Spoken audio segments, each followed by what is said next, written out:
એક ભાઈ ઓફિસના કામમાં ગળાડૂબ રહેતા હતા. વહેલી સવારે ઓફિસ જતા રહે અને છેક મોડી સાંજે ઓફિસથી પરત આવે. એક દિવસ આ ભાઈ કોઈ કારણસર વહેલા ઘરે આવી ગયા. એના 7-8 વર્ષના પુત્રને પોતાના પિતાને વહેલા ઘરે આવેલા જોઈને થોડું આશ્ચર્ય પણ થયું. પુત્રએ પોતાના પિતાને પૂછ્યું, પપ્પા, તમે આટલું બધું કામ કરો છો તો તમારી કંપની તમને શું પગાર આપે છે? પેલા ભાઈએ જવાબ આપ્યો કે બેટા, મને કલાક પર પગાર મળે છે. હું 1 કલાક કામ કરું એટલે મને 500 રૂપિયા મળે.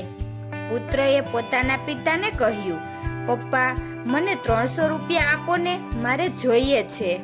રૂપિયા આપવાની વાત તો દૂર રહી, પરંતુ બાળકને તો ગાલ પર નાનો તમાચો મળ્યો. બાળક રડતા રડતા જતો રહ્યો. થોડા સમય પછી આ ભાઈને વિચાર આવ્યો કે મારા આ દીકરાએ કોઈ દિવસ 5 પૈસા પણ નથી માંગ્યા અને આજે આટલી મોટી રકમ કેમ માંગી હશે?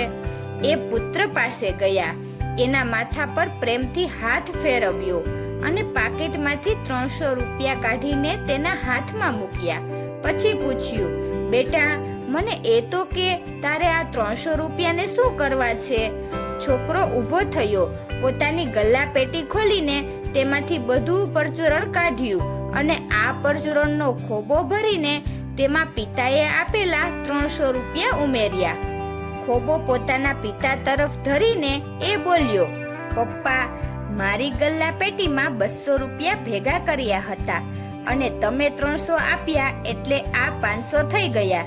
હમણાં તમે એમ કહેતા હતા કે તમે 1 કલાક કામ કરો એટલે તમને કંપની 500 રૂપિયા પગાર આપે. પપ્પા, આ તમારા 1 કલાકના 500 રૂપિયા હું તમને આપું છું. તમે મને તમારો 1 કલાક આપો, મારી સાથે બેસો અને વાતો કરો. સંતાનને માત્ર સુવિધાઓ જ નહીં, સમય અને પ્રેમની પણ જરૂર હોય છે. રૂપિયા કમાવાની દોડમાં એ બાબતનો પણ વિચાર કરીએ કે રૂપિયા કમાવા જતા ક્યાંક કંઈક એવું ન ગુમાવી બેસીએ જેથી કમાયેલા રૂપિયા ખર્ચવા છતાં પણ પેલું ગુમાવેલું પાછું ના મળે.